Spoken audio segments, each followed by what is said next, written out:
Don't forget to I bring am it so down. glad the husband and wife gave me a link to this. All right. Welcome all to Hit or Miss. I'm Night Strike, and thank Smeggy for his musical stylings, even though he tells us not to thank him ever for it. But we do it every time just because he continues to do so. I just feel bad for anyone whose self-esteem is so low that is entertainment to them, and that they feel that it's thankworthy. Well, It's Miss. Remember that movie Dodgeball and their motto, aim low. All right. Anyways, I'm going to invite my panel. Not invite, but I'm going to introduce my panel. I'm screwing up tonight. All right. Foos, what's going on? I need more beer. Don't we all? Last night was fucking depressing. Anyways. I'm still drinking over it.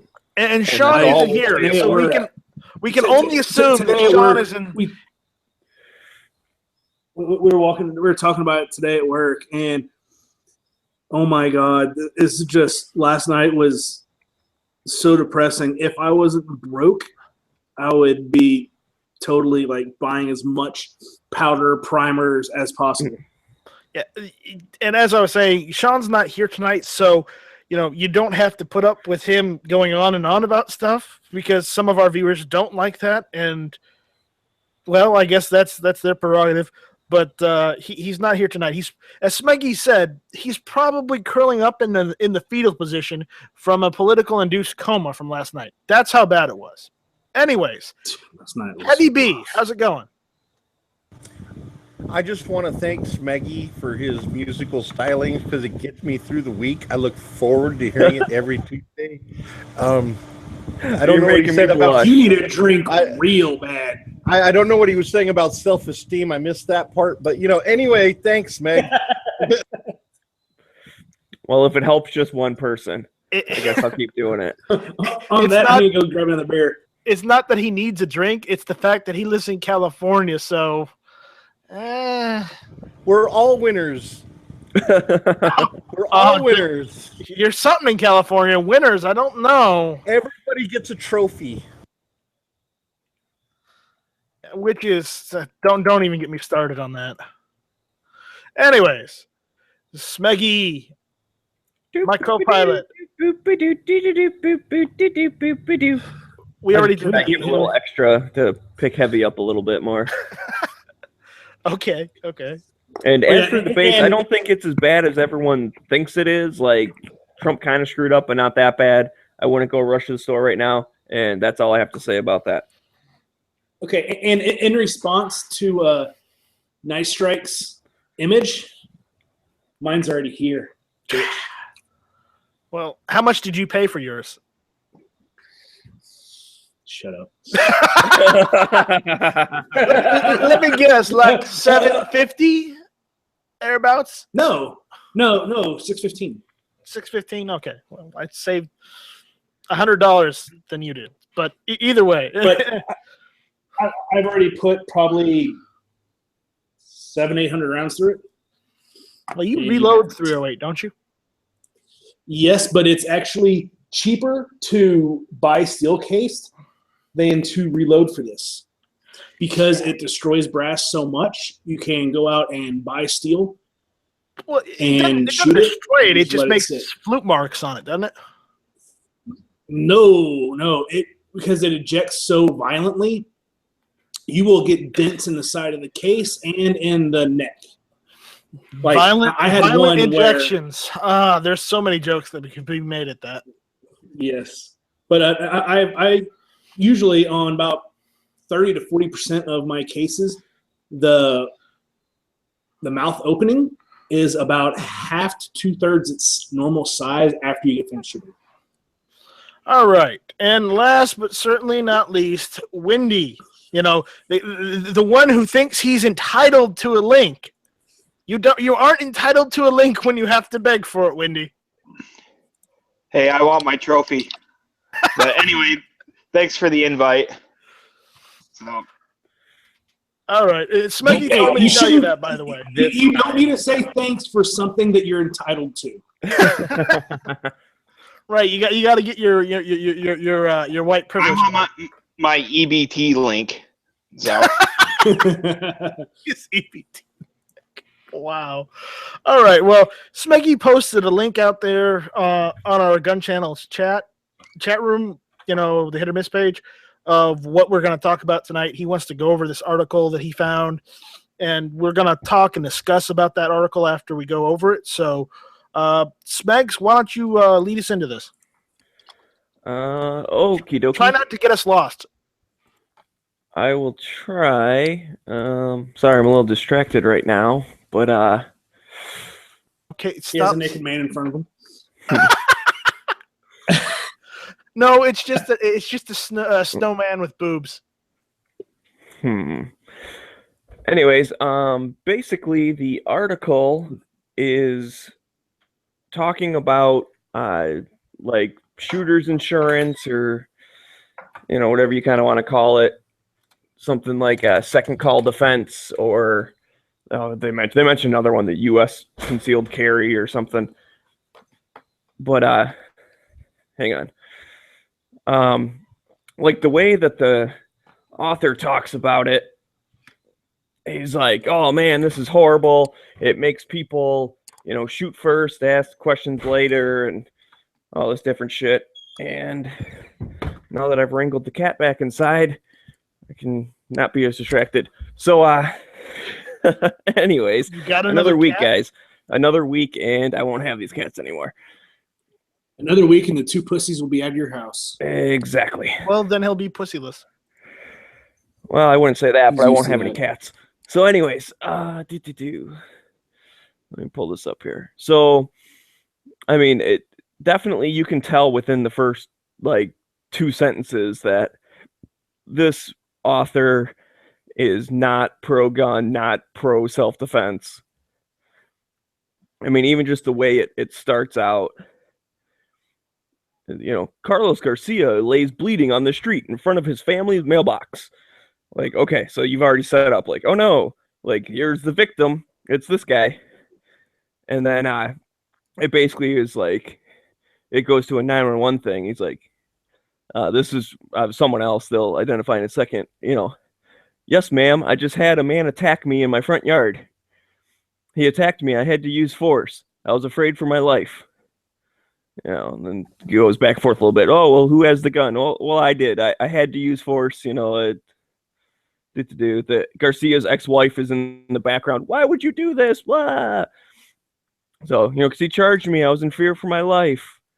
Blah, blah, blah. All this stuff. So then it talks like the Justin guy, or Julian, sorry, I wasn't reading right. So Julian shot Garcia, then called 911, and then basically says, "I need to speak with my lawyer." So that's where they're talking like, oh man, by the time, like, the Garcia dude, he hasn't even been declared dead yet, and this guy's already on the phone with, U.S. Concealed Carry Association. And it's a 24-hour hotline and blah, blah, blah, all this shit. And they coach the people like how to talk to 911 and yeah. From what I get from the article, it's the writer of this said article. He's not very good at it, but he's trying to play off this whole situation as that this guy premeditated this shooting and that he actually was trying to bait this guy. Apparently, from what it also says is that guy was drunk in the first place, and apparently playing his stereo loud outside. Right. Well, and that's I think that they talked about that detail to kind of bring up like that old guy who shot those kids at a gas station or whatever, where he had to like go get his gun and come back and shoot the kids, or like they're trying to be like, oh, he was just playing loud music. No.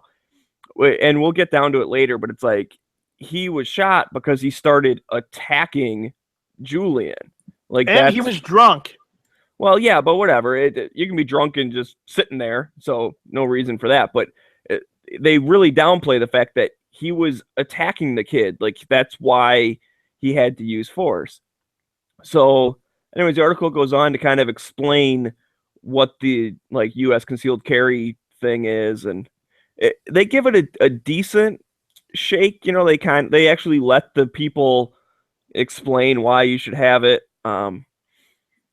You know, and they talk about how you can have like an attorney on retainer, bail money, blah blah blah. And it's one of the handful of organizations that says they can help its members strengthen their claim of self-defense from the moment they pull the trigger. This is basically preparing people. You're going to kill someone, and you need to know what to do. And so that makes it sound like you need to know how to get away with murder. Like, that's where they're putting a bad spin on it, you know?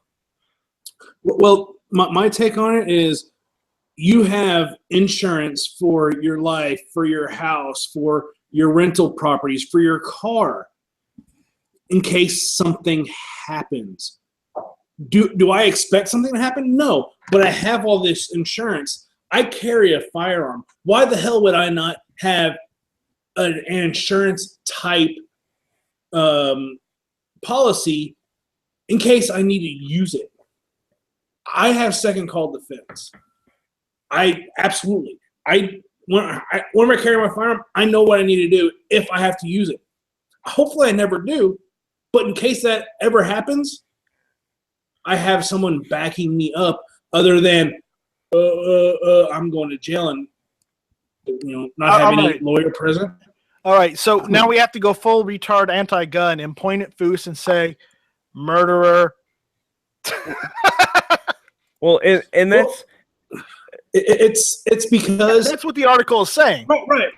I know, but I would spin it back and like, you have auto insurance, you have home insurance, life insurance. Do you think anything's going to happen to your house in the next 5 months, 5 years? They're going to say no.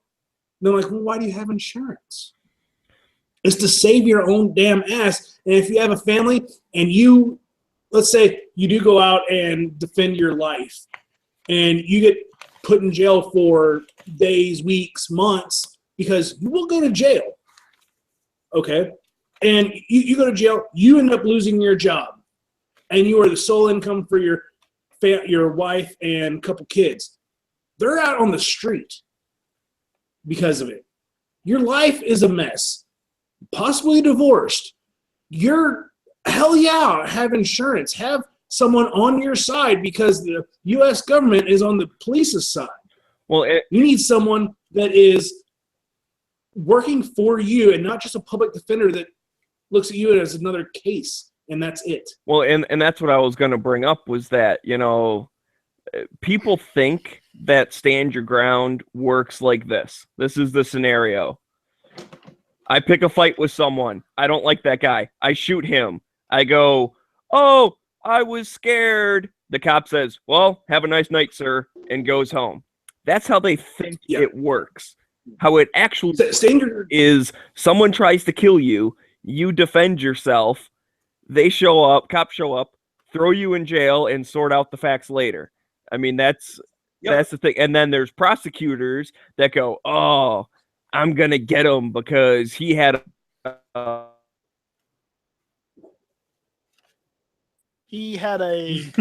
disconnect. That's what happened. Well, but I mean, I don't know. I'm in Arkansas. We don't have stand your grounds. If you can get out of your house, you have to get out of your house. Luckily, I live if there's a bump in the night, all 3 of my bedrooms is upstairs. So you don't have castle doctrine I have in your state. Do not have castle doctrine in my state. Okay. If you can escape, if you can go out a back door, by law, you have to go out your back door.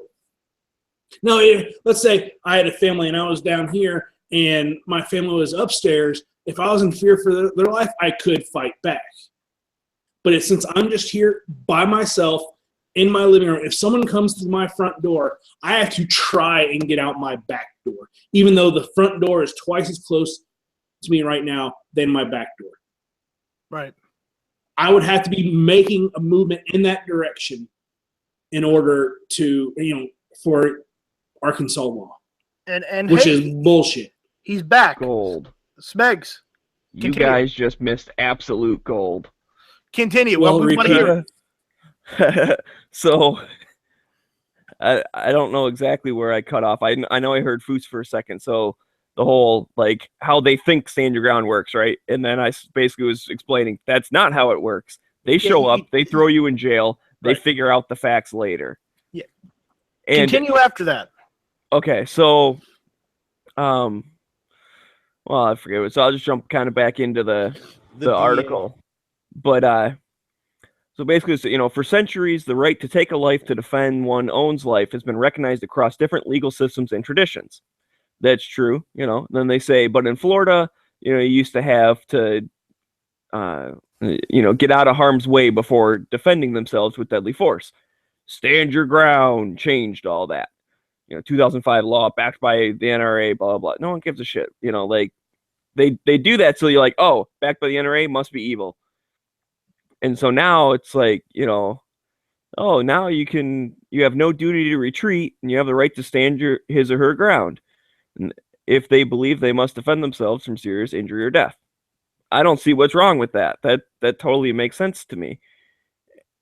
But they say, well, to stand your ground, critics believe that without a duty to retreat, the law promotes a shoot first mentality, which is not the case because we're all still humans.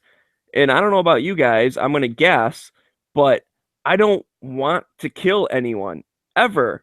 I don't want to do it. So guess what? If I can run away and I think I can do that safely, whether the law says that I have to or not, I'm going to run away if I can. But if it means turning my back to a threat or, running faster than my family member and be like, well, I got away, so screw my family member. They should have ran faster. No, I'm going to stand up and I'm going to do what needs to be done. You only say that because you're not married. Oh, shots fired. Smack. No, that was a joke. But he was married and he's still saying it. Right. In fact, I would probably still defend her now, but that's a different story. So You do it because it's the right thing, not because you like her. exactly. Yeah, exactly. And that's it, right? I would defend, another human being if possible, like a stranger. If it's a clear cut, I don't necessarily would get involved with two people fighting because I don't know who started it. I don't know what's happening, that whole thing. But if it's like a dude attacks me and the random stranger who happens to be standing next to me, I'm not just going to run away and be like, well, fuck you.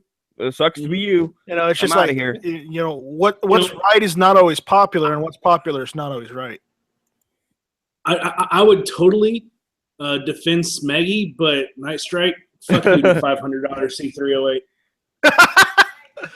Well, we'll talk about that later. But that's the image right here. How many mags do you have for that? I just ordered 10 today. Yeah, times 6 for me. Well, it's not my fault I didn't spend all my money on magazines. Okay. Just messing with you. So what I've noticed about this article, well, it's the Miami Herald, so I'm not that surprised by it. But what I kind of thought was interesting was it's in the news section. It's not in the editorial. So that's kind of alarming, I guess. Well, not that big of a surprise. But, I mean, you own homeowner's insurance. If you're going to conceal carry, it's not a bad idea to own concealed carry insurance of some sort. Right. And then this is an interesting paragraph I think needs to be read. In 2012, Tampa Bay Times investigation showed that the law has been applied unevenly and in unforeseen ways. People have escaped prosecution for taking a life while involved in criminal activities, for firing on unarmed persons, even when they started the confrontation that led to the shooting. I would be interested to see that investigation because I'm very skeptical. You did. That. That'd be the Trayvon case. Let me see. Well, one of the let's things not let's not name names because we don't want to give the other side, an advantage. Well, see, one of the things with that, just because you start the confrontation doesn't mean you're the one that escalated it to deadly force. You're allowed to argue with somebody, but if they pull out a crowbar, well, then they're the ones that stepped it up a thing. Even if you're the one that started it, which is like this thing, it kind of started because the dude was having loud music. The neighbor went out there and was like, "Hey, dude, turn off your fucking music. It's 2:00 in the morning." So technically, you could say the neighbor guy started it by confronting him about the music, but he's not the one that took it to an aggressive state. It's when the drunk guy started chasing his kid, and then that's when the kid turned and fired. But we'll get into that a little bit. Yeah. And I'm sorry it's dragging on. This is a long article, but I think it's important, and it's stuff that it is important that we talk about it. I think so, because this is how the other side thinks of us. They think we're all bloodthirsty, and that's when they start talking about these services. Stand your ground, caught on, and spread to other states. Now it's an industry. There's subscription services that offer the advice, or the offer to advise gun owners before they have to make a life and death decision, and provide immediate legal and financial support afterwards. Okay, we have to stop right now for 1 second, Smeggy, because we got a comment on YouTube. And Backdraft 216 said James Yeager wouldn't run away. And I'll say this. James Yeager might not run away, but in a vampire apocalypse movie, he only lasts 1 day. Not even. It's more like 10 minutes. And we lost Smegs again. Maybe he didn't like your James Yeager comment. And nobody can actually say for what anybody would actually do in a situation until, if it was smarter, if it was just James out there, I'm sure if it was just James and he can get away from killing somebody because he knows at the bare minimum all the legal bullshit that's going to come with it, he's going to try and get the fuck away. I'm sure he's been in legal bullshit all the fucking time, and you get like every other month, doesn't he? Thing is he has lawyers for him. If I had lawyers for me on retainer, I wouldn't have second call defense because I would already have that. Thing is I can't afford a lawyer on retainer $4,000-$6,000 for a defense lawyer around my area. But what if I'm traveling somewhere and I'm in Florida or South Carolina or New Mexico? My lawyer is not going to be able to do shit for me. I could call up second call defense, and they have lawyers in the different regions that could help me that day. Right. And we're not talking about celebrities here. We're talking about what would happen if you yourself were in this situation, like this guy here in this article. Some states allow castle doctrine. Some states don't. Some states have stand your ground. Some states don't have stand your ground. But the thing is, in this specific situation, it turned out differently, and this this reporter is trying to, he's trying to make it sound like he's neutral, but you can tell early on that he's really just, anti, but, he wants to try and make himself sound legitimate so more people read it. Right, and that's I will give a little bit of credit because these next couple paragraphs, basically, he let the people from the carry place explain themselves in their own words, whether he pulled it from their website or maybe he even interviewed them. But this next one's a quote from the founder of U.S. Concealed Carry Association. If you need time to think about these decisions, there's a good chance you'll make a choice that will put you in jail, or worse, this so-and-so said. You need to have these decisions programmed into your brain before you leave your house with a gun. And they talk a little bit about, for this much money, you can get a retainer, blah, blah. It's like some, stats on that and second call defense. Where's the thing? Yeah, and then the other guy, the editor of Concealed Carry Magazine, says his group provides a valuable service, education, and preparing gun owners to legally defend themselves and to deal with the consequences afterwards.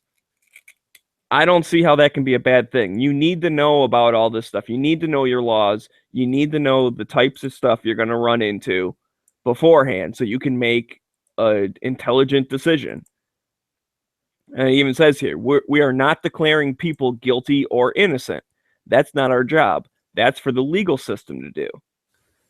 Their basic thing is that they provide you with help and so that you can use the legal system properly.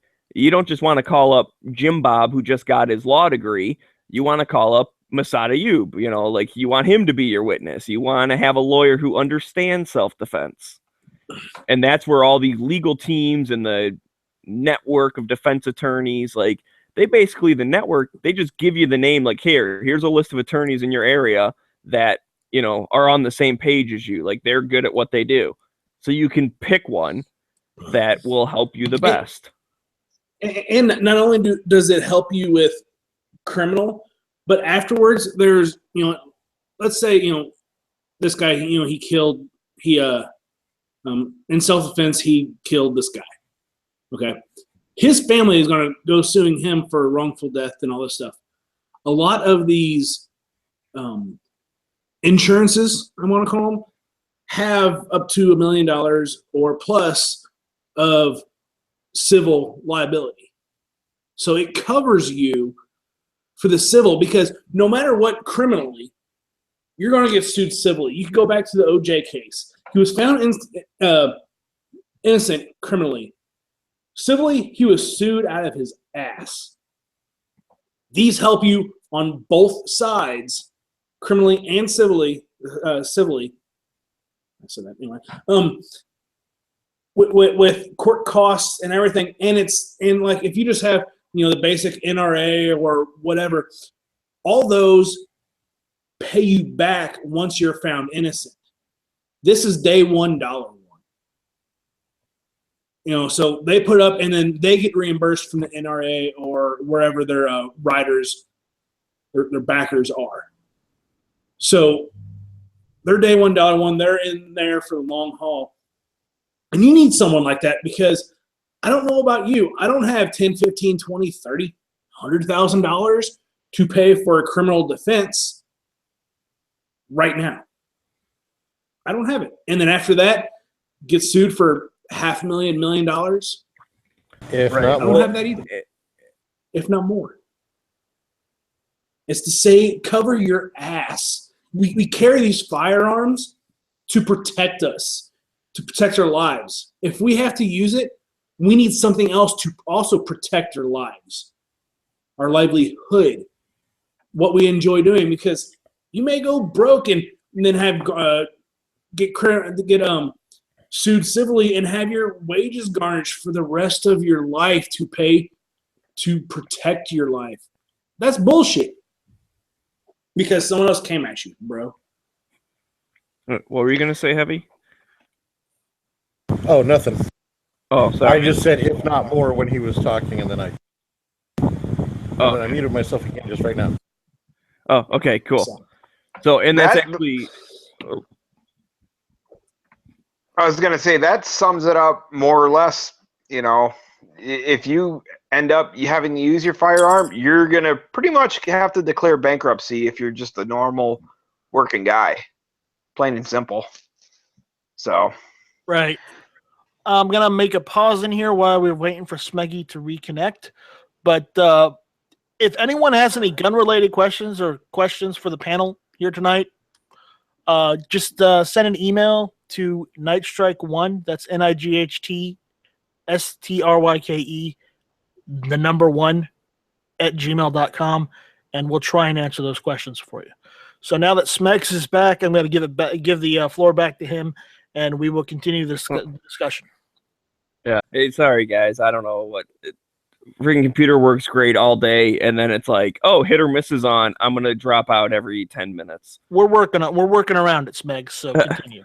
All right. Well, I'm glad you guys are filling in the gap. So kind of what Foos was talking about, this also gets brought up, this Mikulski or whatever. He says, you know, he's seen when burglars have sued the homeowners they tried to rob for shooting them, and the gun owner, after defending themselves, could not afford an attorney or bail. our group helps gun owners so they don't lose everything for doing the right thing. Then they talk to some lawyer who's like, I feel that this is it's giving gun owners legal advice beforehand and financial reassurance afterwards could make them more comfortable pulling out a firearm. And again, I go with they might be more comfortable of doing the right thing, but he's making it sound like people would shoot someone when they probably shouldn't. And I don't think that's true at all, because guess what? If you shouldn't have shot that person, it doesn't matter if you have money for an attorney or not. You're gonna fry. Like, that's the way it works. You're gonna lose just because they helped you get you bail or whatever. Doesn't mean that you automatically win. So you still have to be part of a good shoot.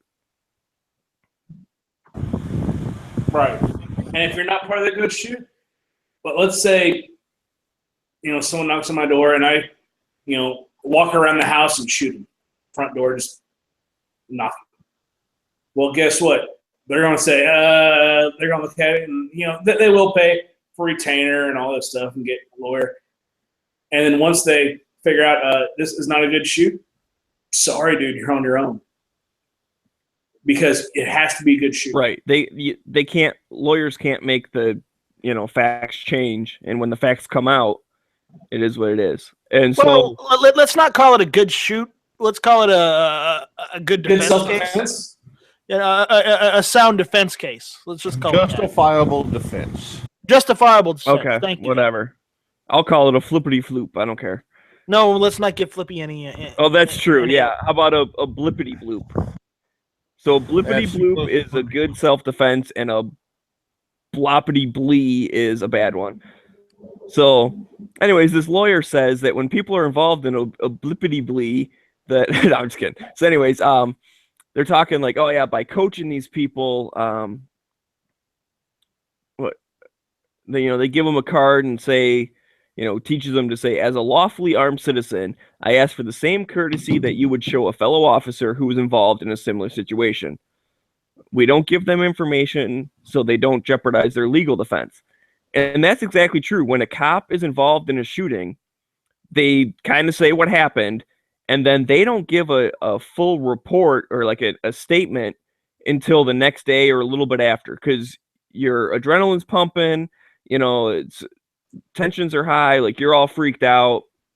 And if you say, yeah, the guy had a green shirt and he actually had a blue shirt, you could go down because you're like, oh, now you don't even know what guy you shot. You shot the innocent one.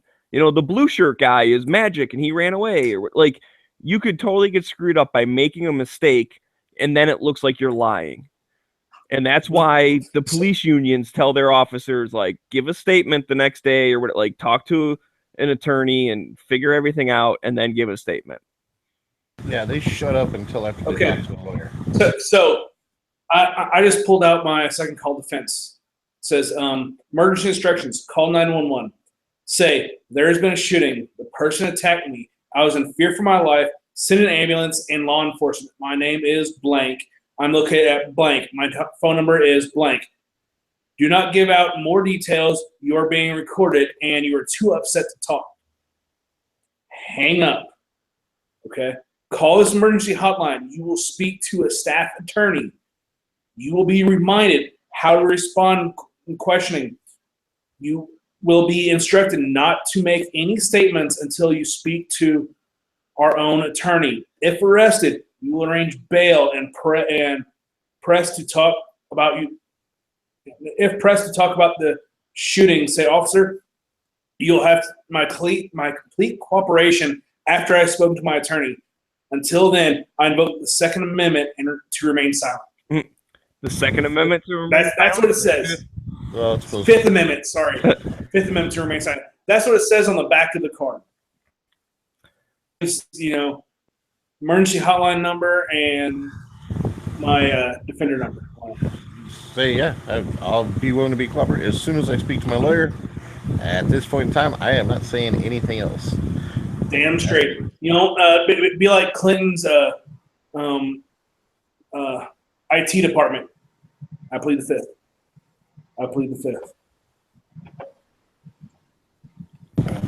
Makes sense. Brandon. Right. Absolutely. What up, And then this just goes on and on, basically ragging on, oh man, they give him a script and this could be teaching criminals how to get away with stuff, and then they let the dude from Second Call to Ah, shit! Well, There goes the neighborhood. Fucking Matt's here.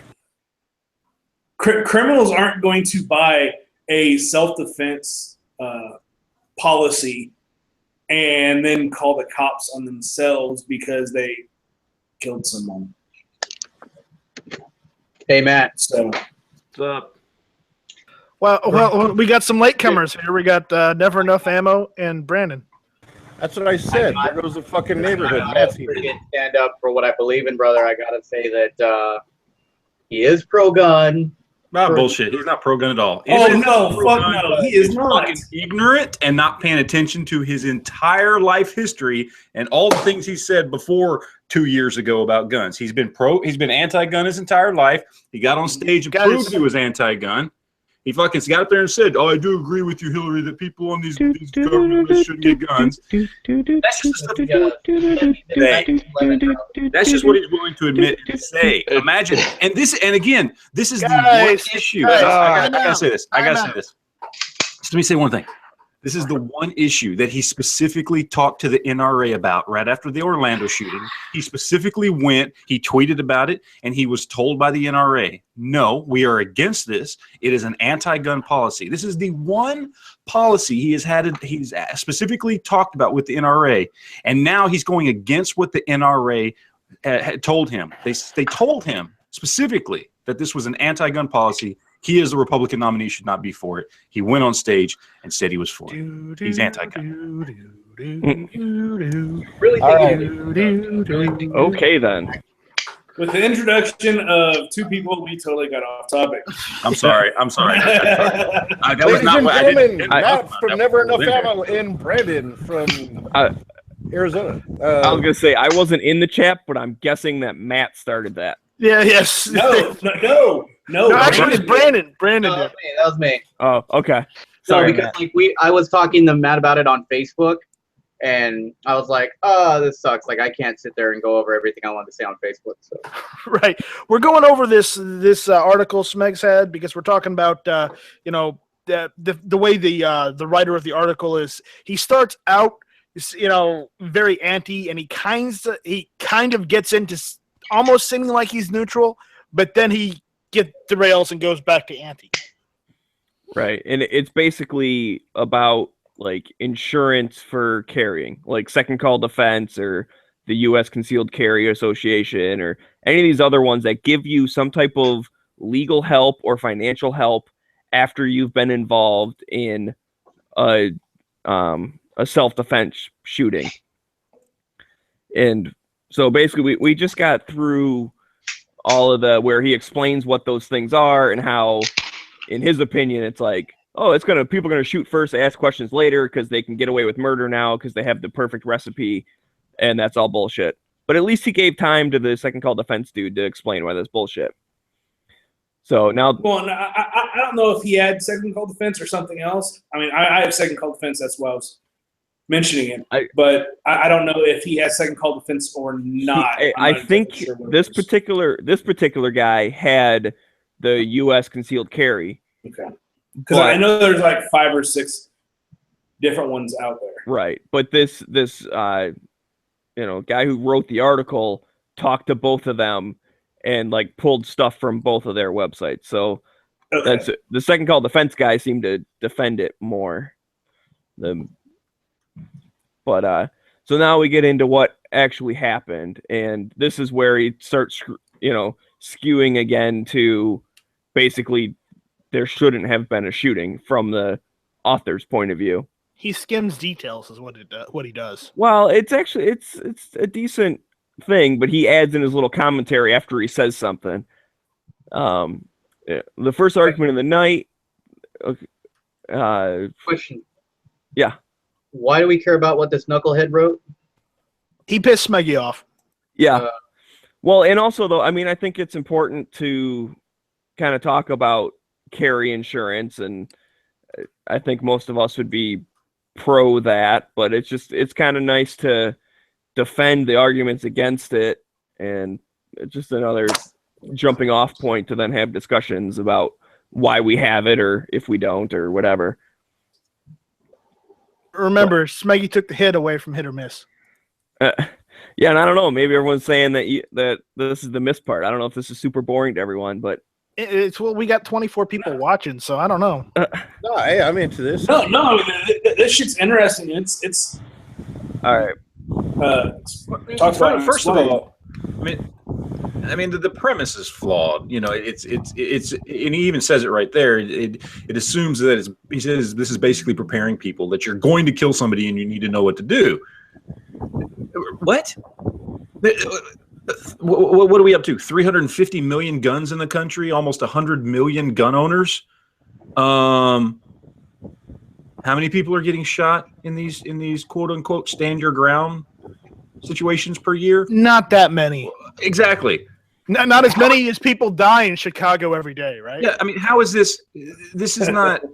That is the assumption that you're going to kill somebody. So let's prepare you to do that. This is not a.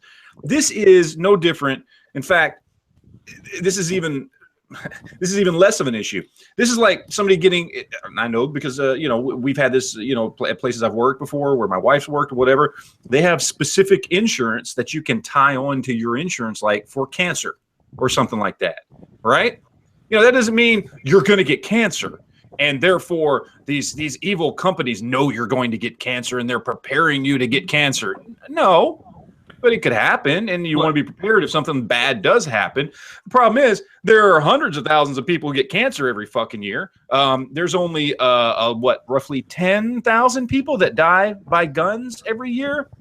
And the vast majority of those are criminals killing other criminals or gang related or whatever, or what, you know what I mean? So this situation they're complaining about is practically non-existent. Statistically, it's irrelevant. They're complaining about something that is statistically irrelevant. That should not, there should be no issue here. They're complaining about it to complain about it because they want to try and, you know, make a dent, you know, in the other side. More or less. It's literally like complaining about the guy who jumps into a big haystack and he happens to hit the proverbial needle in the haystack and poke himself. He had a 1 in a million chance of that happening to him when he jumped in that haystack.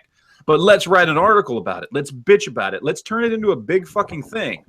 The situation they're creating is basically where non-existent. it's from. It's from Miami, so of course they're going to complain about it. Yeah, it's essentially a non-existent situation. But that's just if you ignore the whole other side of this, which is what's wrong with having insurance? What's wrong with if you find yourself in a bad situation, not having somebody or having somebody that you can talk to get advice from? You've already called the police. You've already done all this stuff. What are you just supposed to stand there like an idiot? Well, you know what, Matt? As in any situation. My little thing on this, just a quick throw out there real quick. Sorry to interrupt, Matt. People get lawyers you're not sorry. all the time. You're right.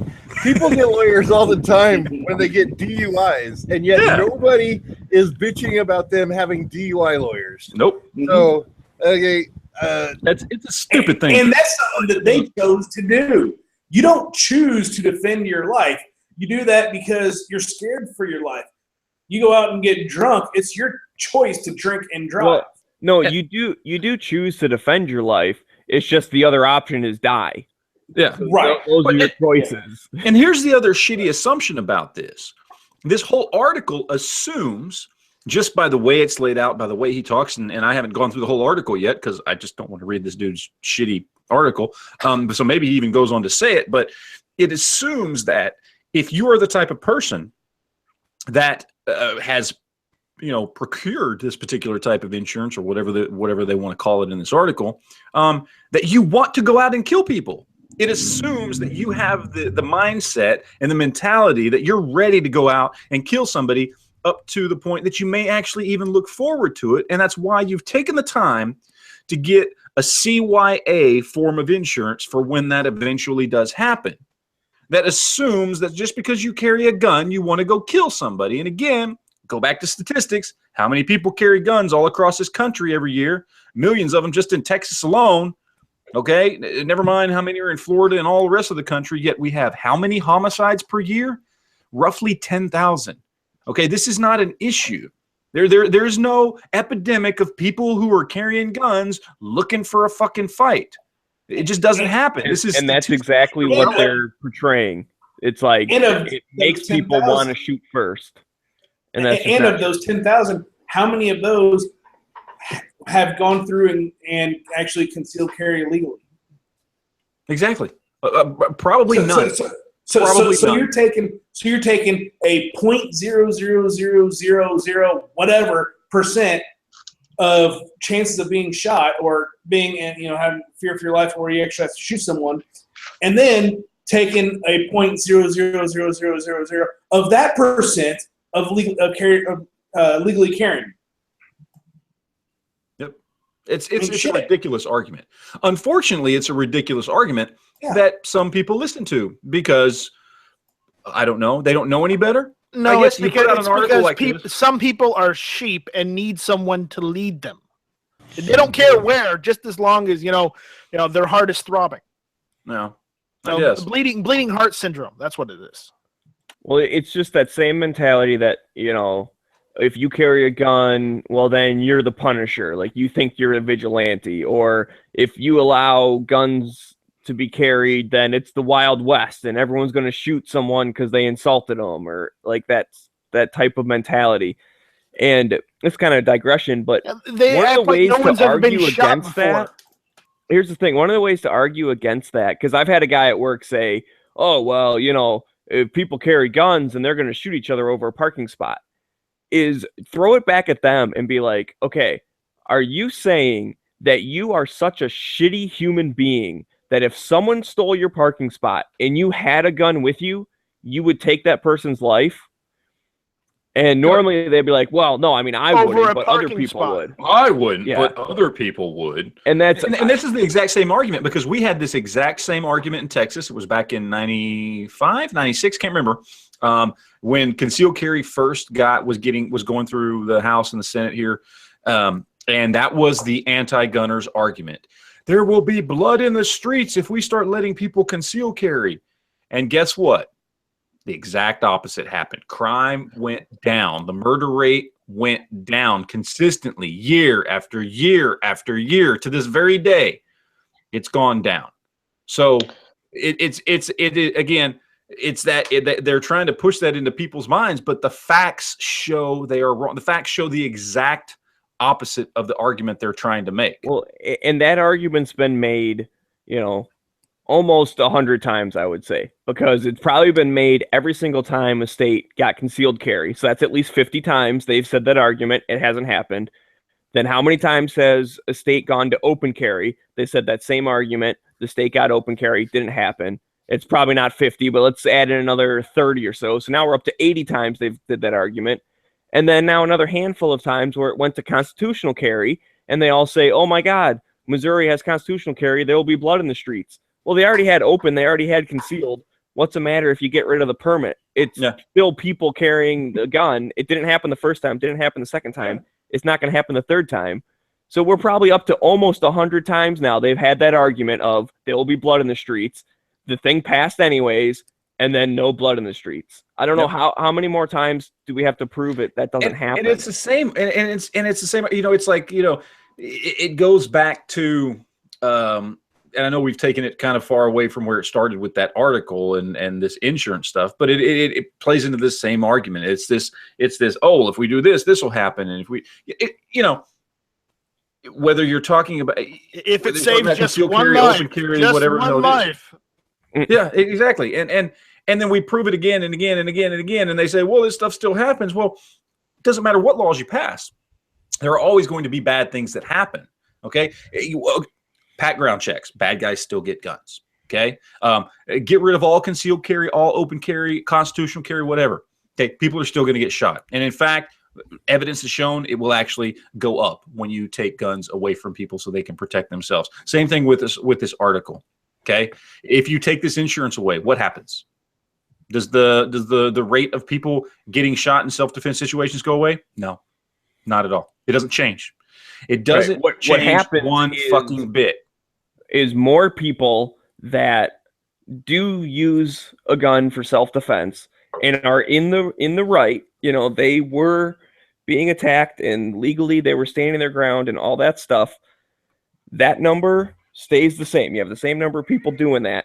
However, the number of people that are convicted of something stupid goes up, because that's the whole thing. When you don't have the lawyers to help you out with that stuff, we've all heard about bad prosecutors that just want to screw. But that's what they want. They they want people who use a gun in self-defense to be punished, even if.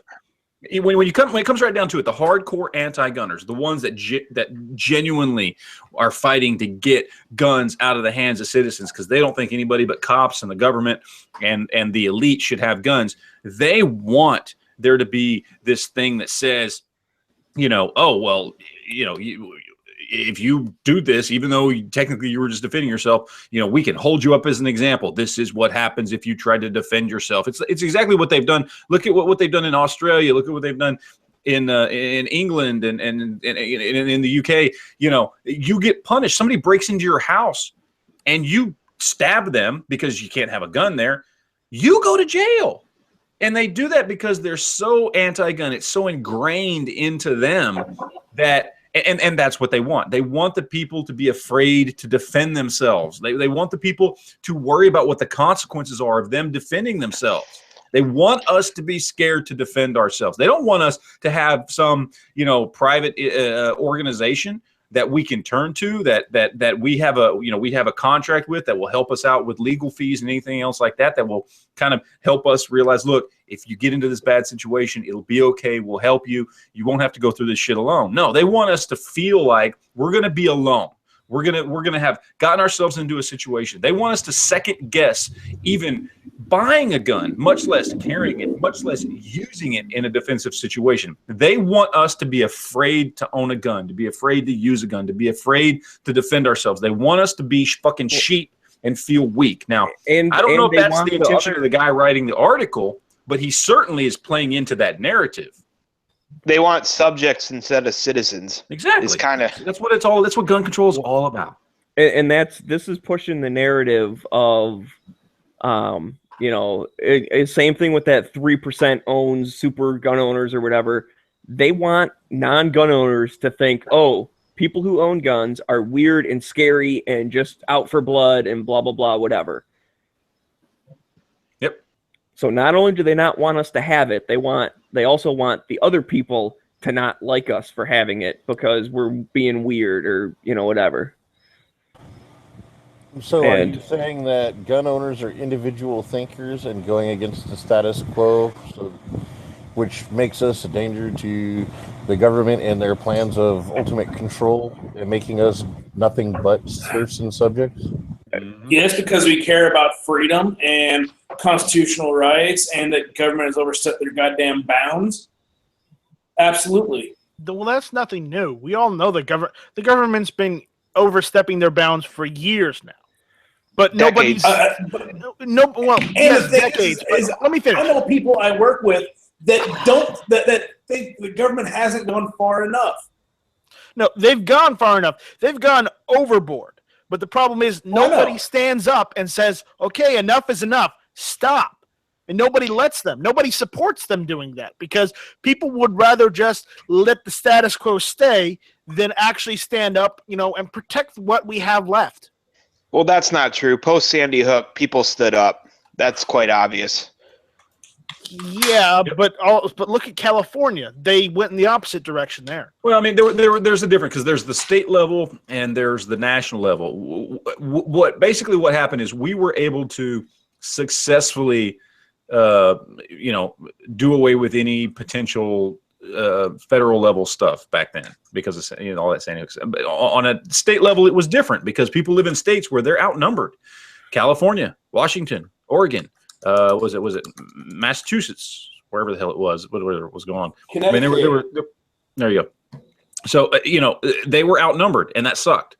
We were able to affect things on a national level because, even maybe the minority from a state like California that couldn't affect change within California, they were able to add their numbers to the national conversation that stopped things on a federal level. Now, it still sucks for them because in California, as Heavy knows, you still got screwed over. But those voices did help prevent the federal government from pushing stuff through. But even though Eddie got screwed over by California, that doesn't mean he can't move and also, go to somewhere else. He gets his rest. Right. Yeah. Right. All right. I believe I feel like we strayed from the topic that Smeggy was trying to get us on. That's all right. But we're actually talking. We're actually discussing it like we wanted to, Smeg. So while we may have strayed a bit, maybe not too much, but let's try and get back on topic. All right. Well, I'll just end up actually just summarizing the second half. I ended up closing the article because I think maybe like the ads that were playing and shit might have been crashing me. So basically, ex-husband shows up at 2:00 in the morning, blaring his music, gets in a fight with the wife, like argument, not physical fight. I want to pick up my kid. It's my weekend, blah, blah, blah, all that shit, right? So ex-wife actually calls the cops and says, hey, I want him to leave. Like, it's not an emergency, but I don't want him here. Like, he's in my front yard.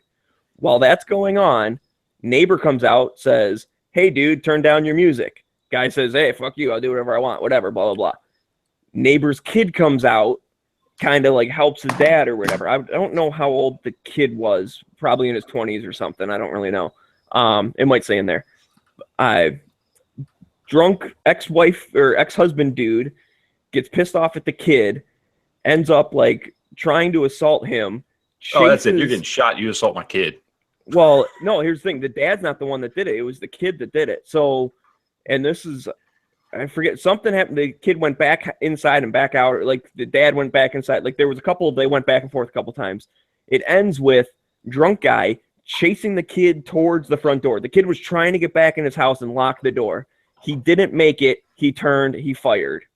That's when he called 911, said, hey, this dude attacked me. I was in fear for my life. I mean, that's drunk guy was like, I'm going to kill you. Rawr. Okay, he bad guy.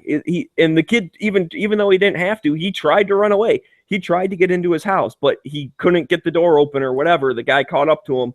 I don't know exactly. That's the end of the story. So you can read the whole thing. I think it does, it's interesting details in there or whatever. But basically to me, it seems like he did everything he was supposed to. But they're claiming because the dad started the confrontation by saying, hey, dude, turn down your music. Therefore, the kid can't defend himself when the drunk guy starts attacking him and chasing him towards his own home. Yeah, because, telling somebody to turn down their music, that's grounds for assault right there, right? What? That's it's, if they said, could you please turn down your music, then that's not so bad. But, if they just said, hey, yo, asshole, turn your music down, then that could be grounds.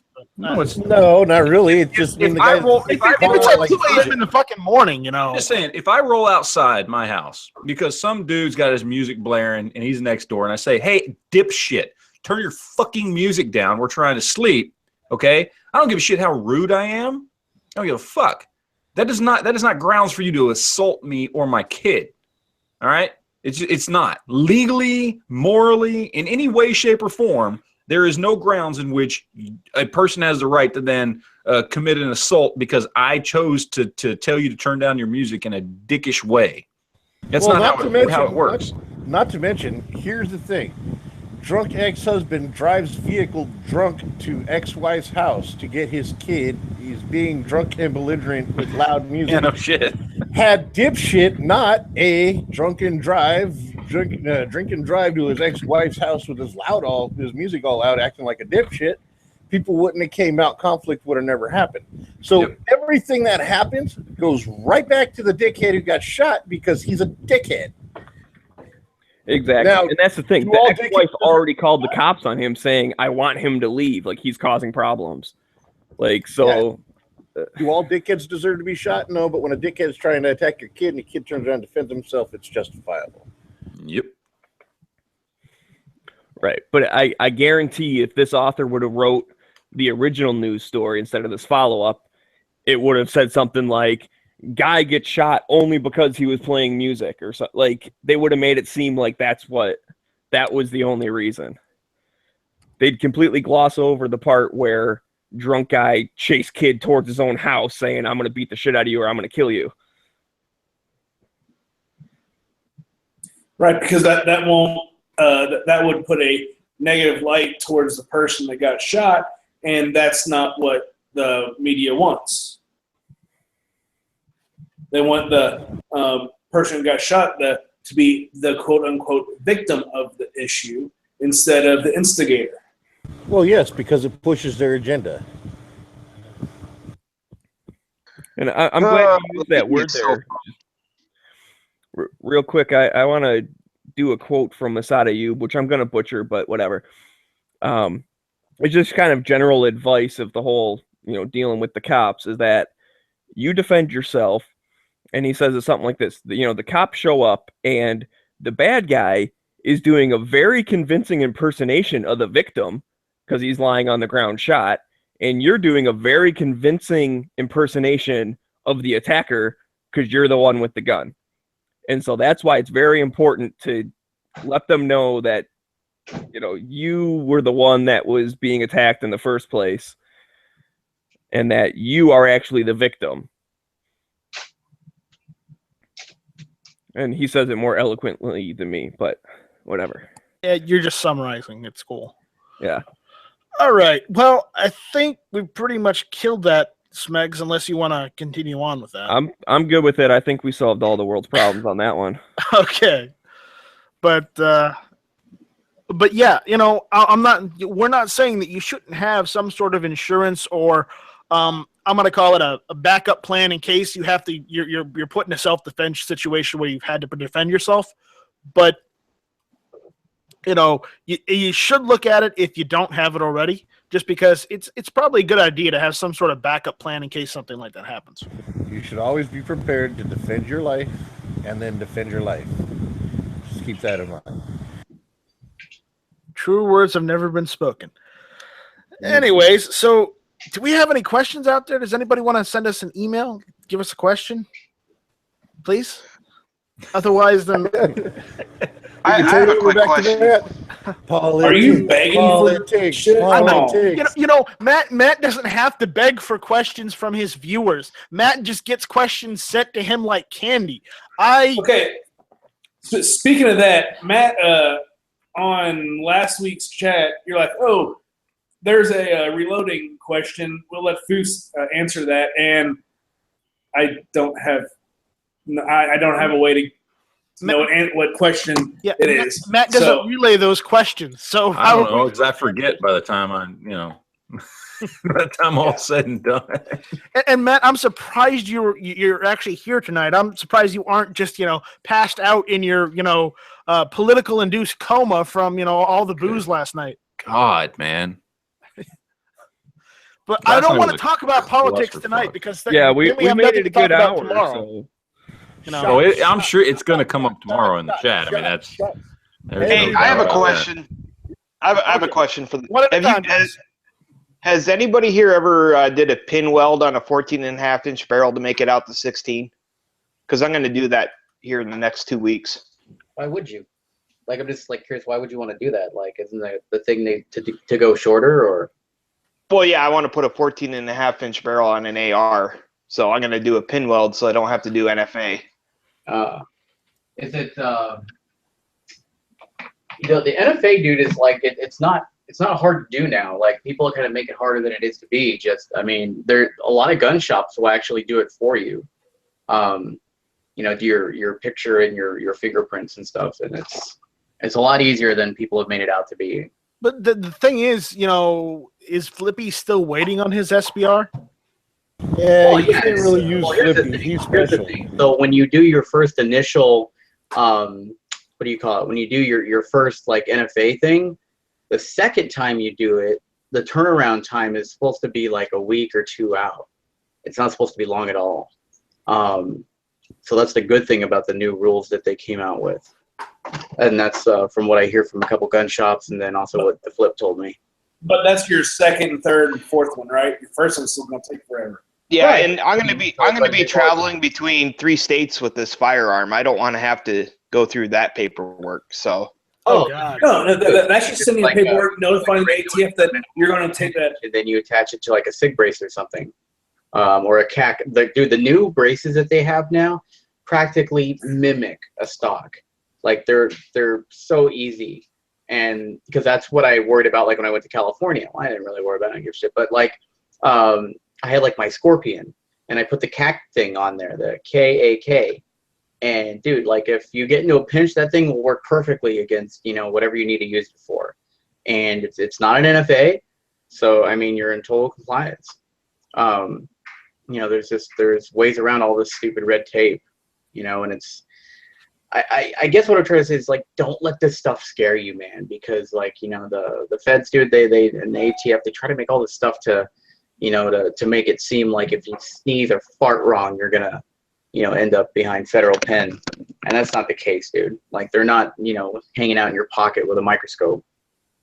Well, let me ask you this. Let me ask everybody, but with the whole NFA, the $200 tax stamp, SBR specifically, like I understand, you know, if you want to get a suppressor or something like that, but like with the SBR specifically, is it to the point? I mean, if you're running an SBR, are you is that like I need an SBR for home defense? And it has to be an SBR, so to me, it's worth the $200. You know, the $200 tax stamp and the waiting and all that kind of stuff. Or is it a situation, you know, where you think, well, I'd like to have an SBR in case shit hits the fan. I ever really just need something that small and short because it's just a life or death scenario, and that extra, I don't know, 4 to 6 inches is going to make all the difference in the world. Well, whatever it is, you know what I mean? I'm just curious because the way I've kind of looked at it is, first of all, I don't want to pay the government $200 for something that's bullshit. First of all, second of all, I can build an AR pistol and be perfectly fine. Third, if shit ever hits the fan, fuck the NFA. I've got a pistol up, or I'll slap on my goddamn other lower, and I don't give a shit if shit hits the fan. You know what I mean? Like. In all those scenarios, I can do what I need to do without having to give them $200 and wait 6 months. Too Hottie just mentioned something on the Gun Channel's chat room side. He said, "How about we just abolish the NFA?" And I think we should. You know, that way we get rid of the machine gun ban of '86. Going back to Matt's comment, and I'm going to answer Wendy's question directly and say, no, I've never done that, so I don't know how to. But you know, going back to what Matt was saying is, shit hits the fan. I'm putting the M4 buffer tube on my SIG brace on my AK and running a stock. Yeah, exactly. And that's one of those things, like because I hear a lot of people saying I want to get an SBR, and I've heard this, yeah, because I talk to more preppers, but oh yeah, well I got my SBR because if shit ever hits the fan, this is the one that's going to go with me. I'm like, dude, you do realize if shit hits the fan, the NFA is going to be irrelevant. You could literally just take your pistol upper and slap it on your standard rifle lower. Nobody's going to give a shit at that point. It's done. It's over. If you're really concerned with shit hits the fan, why are you paying them $200 for something? You're not. If that is your reasoning behind it, you know what I mean? I don't know. I'm just curious how everybody feels about that. Also, if shit hits the fan, don't worry about the machine gun ban of '86 because at that point it's also null and void. So, you know, go ahead at that point and do whatever you're gonna do because the government won't be able to drill your third hole in your AK, or just switch out your trigger pack in your C308. Except your lower will not accept the C3PO. A3. Your lower will not accept the. There's ways around that. Pack. Well, yeah, there's ways around that, but we're not giving that information out. If you want to know that, go online. We're not giving that information out, and we're not recommending that. We're simply saying if everything has gone to shit, and without rule of law, shit hit the fan, all this stuff. The government's no longer a factor, whatever else. In Hawaii Volcano Squad's wet dream. Yeah, we're talking Mad Max has happened, whatever it is. In which case those laws no longer apply because, well, there's no government and whatever else, whatever. If we're living in, what was that TV show, Revolution? By the way, highly underrated television show. Shouldn't have gotten canceled, but whatever. They did 2 seasons, right?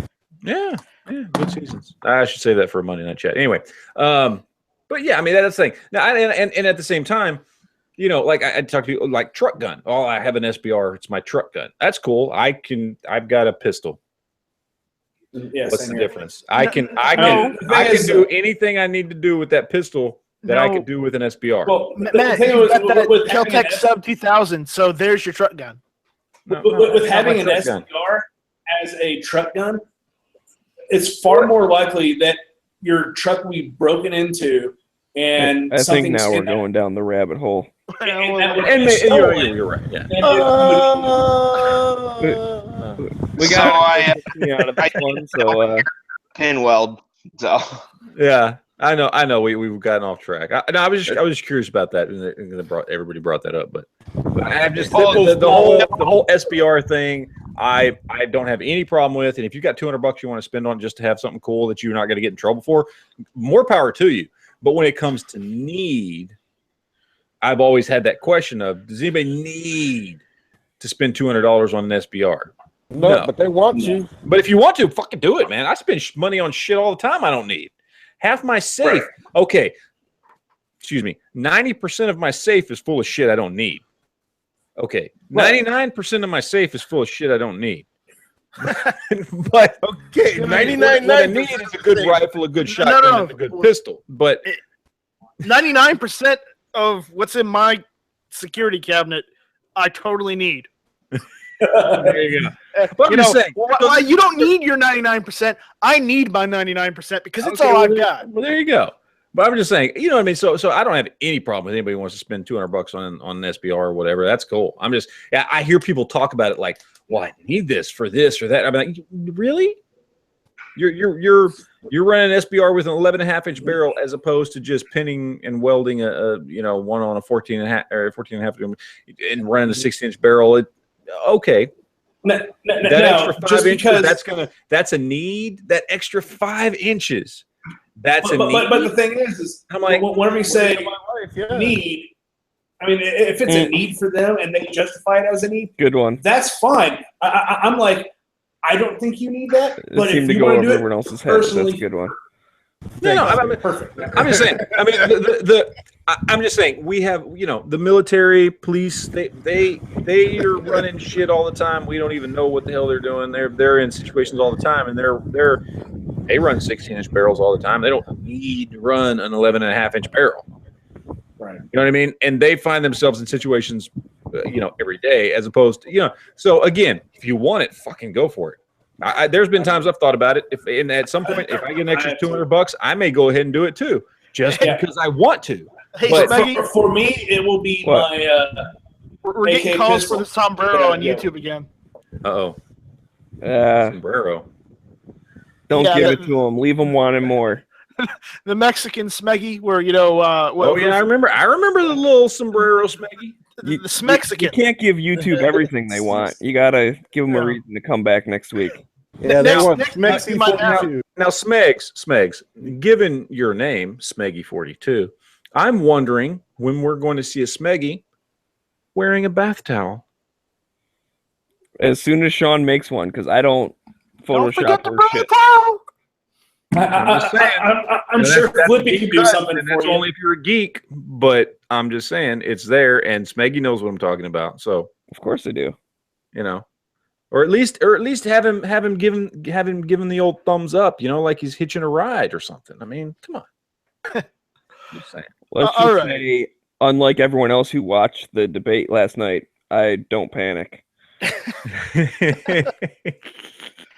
already have. I already have enough pistol ammo and components to last through. We can end it right now, or we can go on because Heavy just posted something that we could either save for next week, or we could just talk about it tonight. What do you guys want to do? You want to go on a little bit longer, or do you want to call it? I think we need to talk about it a little bit more. So you want to continue then? For about another 10, 15 minutes. It depends what Heavy post. Okay. Apparently, you know how the anti-gunners are always saying, well, only law enforcement should have guns, right? And, they're always exempted from all these laws they try and put in place most of the time. Okay. Right. Well, apparently, Fox News just mentioned that Southern California police agencies are missing more than 300 weapons. More than 300. That's like, I read this one earlier. entire department's, arsenal right there. Yeah. Oh my God. And Only how many are Christian full guns, auto? right? Yeah, how many of them How are many of them are full auto?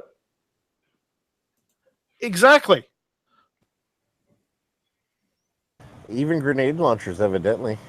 Yeah, they're saying of the 134 local or state and local law enforcement agencies, from Kern County to the border, 325 firearms were lost. 29. Stolen. 329, that's what I said. 329 were lost or stolen, and some were involved in crimes. And they say, guns to include SIGs, Glocks, Remington shotguns, rifles, and even grenade launchers. What the fuck are police doing with grenade launchers? They're probably, they're tear gas guns. They're not actual fucking grenade launchers, but Yeah, they're tear gas launchers. My old man, he bought them for his department. They're 40 millimeter grenade launchers, but they take the tear gas launchers. They shouldn't have that shit. That's like around 2 Absolutely. 1/4 guns per agency. They should have. If you think about They some should of throw these tear agencies, gas cans instead of using launchers. no, you got to use a launcher to get it into a building. I mean, it's not tear gas launchers aren't a bad. Use a slingshot. It works better. All right, but Just have someone throw a Molotov and you're good. And fucking grenade launchers and stuff like that. As long as they're used for the designated outfit, I don't care what police have. They can have APCs, whatever they want. Just be mindful of how to use them. No, I don't want law enforcement, especially just regular local police, having the ability to run M1 Abrams through our city, okay, or through any city for that matter. That's the military. The military is supposed to use that kind of equipment on our enemies. You're not supposed to use that kind of equipment on the people. God damn, dude, that's a cool case. Well, it's not like cops really having tanks or whatever. They just use shit for like hostage. I know. I'm sorry. I just No, got it's triggered. totally I'm sorry. fine. Like, I mean, if you have a situation, say like the North Hollywood shootout, an APC would have been a totally good freaking, example. What the fuck are you doing? I don't know. Get away. I gave it to you. No, it's not out there. So if you have like, the North Hollywood shootout or something like that, an APC would have been perfect for that. Just take a Percocet. Why are you taking Tylenol, you pussy? Awesome. Chewing And out on your that phone, hit or miss. Hey, who's laughing at me? It's nice, strike. But yeah, no, I mean, like there are cases where that stuff is to be used. I mean, we have freaking tanks, Homeland Security, we got all kinds of cool shit, and But the thing is, if they have all this equipment, you're expecting them to have it under lock and key and actually have it secured, not let it just go out to whatever criminal decides to waltz right in there and walk out with it. well, no, criminals should obviously not have the use for them, but say like I don't know, say for instance, like, dude, there's been a lot of homegrown terrorism and stuff like that. There's been a lot of like, stuff with the terrorists coming here on our soil. They barricade themselves into some bank or something like that. We're gonna need those special things. Another Hollywood shootout happens, which it very well could. There are applications for this type of equipment, but I don't think it should be used just for your normal patrol officer, of course. Now listen to this. Listen to this. Here's something interesting. Most of the those agencies that lost guns don't track their guns. And apparently California law does not require officers to report lost or stolen weapons, but departments voluntarily report missing guns to a state database. so they're probably only reporting a small fraction. Exactly. They're probably only reporting a small fraction, which can mean we're probably talking in the thousands. I used to work for the ATF after college. I graduated with a degree with criminal justice and got an internship with the ATF in San Francisco. And I can tell you right now that law enforcement agencies are the worst when it comes to tracking guns. I think I spoke to this not too long ago, and I addressed some issues with regards to the gun buyback programs and how different agencies recirculate firearms. I'm not sure. Did anybody get that before? Did I talk about that? Has there ever been a case where you've found that they've actually bought their own guns back? Yes, there's been a lot of cases like that. One of the jobs I first did was gun trace reports, and that's where you're originally going to find the actual life, the whole life. Do those guns go back into the system, and are they used by law enforcement, or do they just melt them down like they do normally? No. See, what they tell you is this. Okay, well, first let me just address this. Every gun goes on a gun trace report. There's an acquisition and disposition for every gun that you buy, usually, okay, when it's bought legally. Now, when that gun starts its life, from the time that it leaves the factory, the ATF is aware of it and aware of its existence. And then from that point on, it's traced by the ATF through FFLs, okay? Now, when it's received by a police, already took them, dude, that's cool. When it's received by a police department, just like any other FFL, they have to account for that firearm. Now, what gun buyback programs do is they allow people to come and turn in guns, and what they're not telling you is that the guns that are worth actual money, okay, the guns that are actually like nice, that people turn in, that I don't know, that how do you fix this, Brandon, so people can see me? What? We can see you. Okay, you can see me. Okay, so we can see from the eyes up. We can see you from like the you know where you got the bald spot and then up to your crew cut. So, anyways, so the deal what happens is that you look at these gun trace reports. The police departments sell what they can to bring in revenue. So if they have a Kimber 1911, they're going to sell that. Now, if they have a Phoenix Arms 25 or, you know, a Raven or a Saturday Night Special or something that they know is broken that cannot be used because there is a gunsmith there, usually an armor, they take it and they throw it in an area and then they count that as guns that are destroyed. Now, the guns that are sold are usually used to create revenue, pump back into the department. They're not used per se. Sometimes it very rarely happens, but they're usually sold off to an FFL, and then at that point, the revenue is used to buy bulletproof vests, it's used to buy new equipment, and things like that. And then what ends up happening is that the life of that gun starts again, and then somebody buys it, somebody shoots themselves with it, or somebody shoots somebody else, and then it starts the whole process over and over again. Awesome. But, you know, I just figured since Heavy B posted this just a second ago, because it was just posted probably, what, yesterday? To be fair, it was not me who brought this to Gun Channels. It was Mr. Knives. He did it over in the live lobby, and I stole it. Oh, you were relaying. Okay. I did read this earlier today, so yeah, I was aware of this. It's bullshit. But this is disgusting. They're not required to report them, but they just passed the law where you are required in California to report it within, what, 24 hours? Yeah, it's 24 hours. So basically, they're going to criminalize you if they're going to criminalize the loss of a gun, and you know somebody comes in, breaks in your house, steals your shit, and you become a criminal. Here's the thing. If it's not But reported. when the government does it, oh, no big deal. Here's the thing which nobody seems to understand. You're the only person that knows that gun is gone. It's true. So there. Yeah, but Last night, I thought I lost my SPAS 12. I didn't find it for like an hour. I'm the only person that knows that it's gone. You think there's a cop in Scottsdale that's like, oh, Brandon just lost his SPAS. yeah, Like, yeah, but the problem with that is if that gun gets stolen, and then somebody goes and shoots somebody with it, and then it ends up at a crime scene, they're going to trace that gun via the gun trace report right back to you, and it does happen.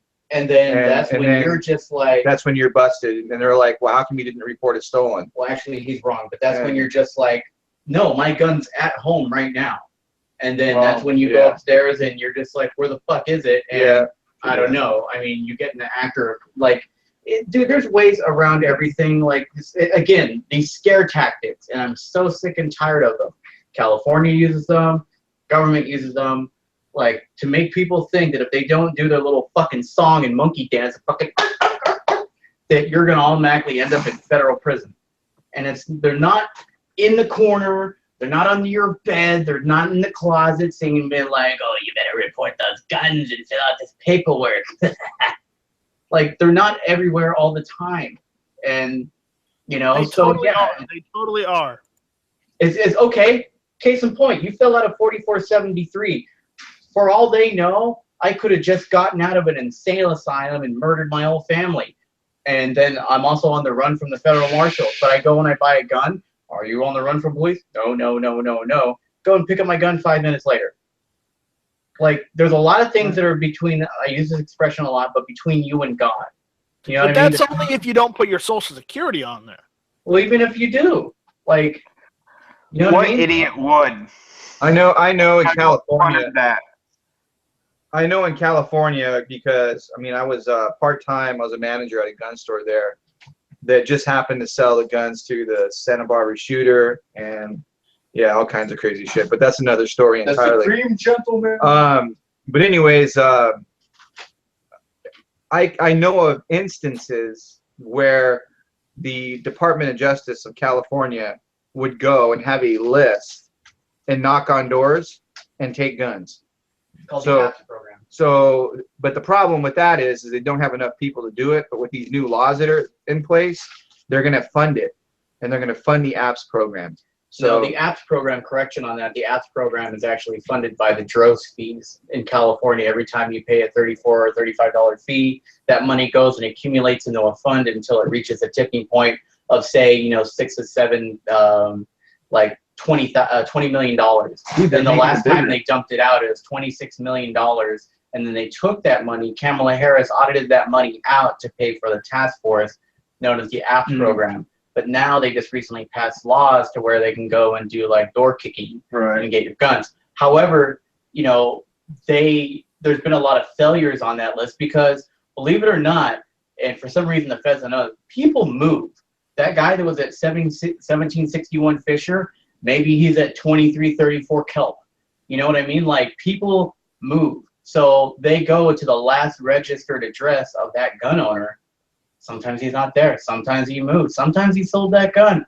They don't know. They can't catch everyone.